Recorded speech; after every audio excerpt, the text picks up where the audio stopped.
ඉල්ලන්නේ මේ රාජ්‍ය සේවක විශ්‍රාමිකයන්ට 50%ක දීමනාව මේ බජට් එකෙන් දෙන්න කියලා.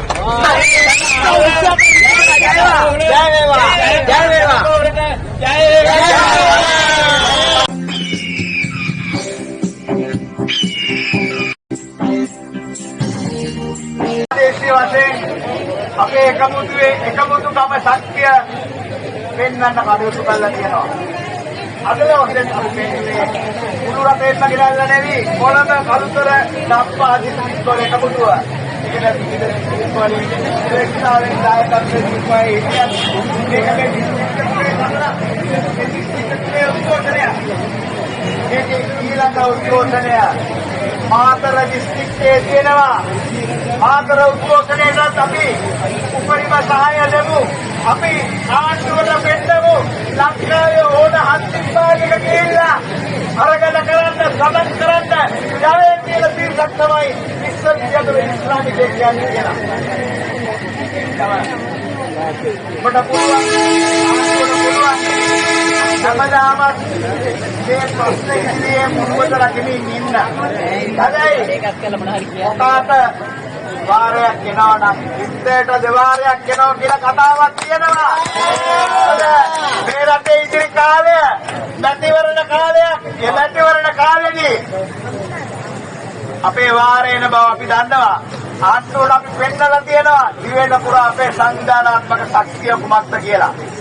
අපි කිසිම දේශපාලන පක්ෂයකට නැති ස්වාධීන මහජන බලවේගයක් විදියට අද පෙරට ඇවිල්ලා ඉන්නවා. ඒ බල අපිට අසාධාරණයක් කරපු සියලු දෙනාටම බලය පෙන්නලා අපේ හයිය එක්ක ජනතාව අතරට ගිහිල්ලා ජනතාව අතර ඉන්න අනිකුත් පීඩිත කණ්ඩායම් ගොවි කම්කරු දීවර ඇතුළු සියලුම පීඩිතයන් එක්ක එකට එකතු වෙලා මේ අරගලේ ඉදිරියට ගෙනියන්න එකතු වෙලා කරන මේ උද්ඝෝෂණය සඳහා සහභාගී වෙච්ච ඔබ සියලු දෙනාටම මම පළමුව මස්නහර පළාතේ ලංකා කොළඹ කළුතර සියලුම සමාජික මහත්මීන්ට ඒකම මේක දිහා බලාගෙන ඉන්න බැරි තැන මාතරෙන් හම්බන්තොටින් අපට සහායට අපේ සහෝදර සහෝදරින් ලැබිලා තියෙනවා. ඔවුන්ටත් මේ අවස්ථාවේදී අපි ස්තුතිය පුද කරනවා. මම මේ වෙලාවේ එක කාරණයක් කියන්න කැමතියි. මේ රජය දැනගන්න ඕනේ යදාසිතා දාය චක්‍රලේඛයෙන් 70වත් 80වත් අතර වටු වැඩිකිරීමක් කරලා තිනවා 25න් පස්සේ විශ්‍රාමික රාජ්‍ය සේවකයන්ට විශ්‍රාමික නිලධාරීන්ට අපි ඉල්ලන්නේ අපි මස් රාහත්වලම ඉල්ලන්නේ නැහැ. අපි ඉල්ලන්නේ මේ රාජ්‍ය සේවක විශ්‍රාමිකයන්ට 50%ක දීමනාව මේ බජට් එකෙන් දෙන්න කියලා. 50%ක දීමනාව. නබනවදී 50% දෙන්න. මස් රාහත්වලම ඉල්ලන්නේ තේරුම් ගන්න රාජ්‍ය සේවයේ කොරෝනා සමයේ අනගල සමයේ විශාල සටනක් කරා අපි මේකට බේරගන්න. අපි එදා පඩි ඉල්ලුවේ නැහැ. පඩි වැඩි කරන්න කිව්වේ නැහැ. එදා බැරි දවසක්. දැන් රාජ්‍ය බාණ්ඩාගාර මුදල් තියෙනවා. ඒක නිසා අපි ඉල්ලා සිටිනවා අපේ හඬට සවන් දෙන්න. මම දැක්කා මේ සතියේ සහ අදත් අපේ රාජ්‍ය පරිපාලන ඇමතුමා කියනවා 20 මුලින් කිව්වා 20 කියලා කණ්ඩායමක් නැහැ කියලා.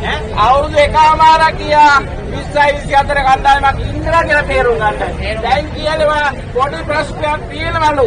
පොඩි ප්‍රශ්නකට අපි ඉල්ලන්නේ මෙවර අයයෙන් අපට ඒ සාහනය ලබා දෙන්න.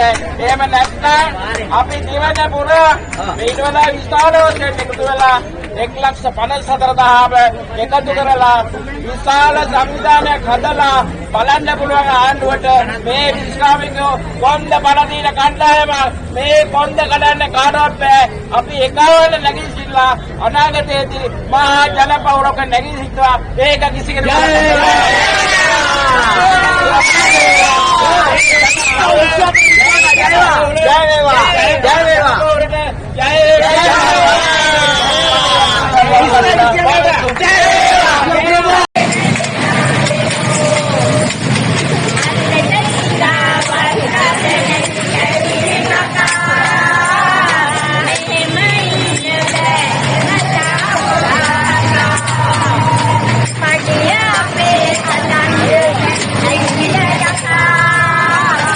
Happy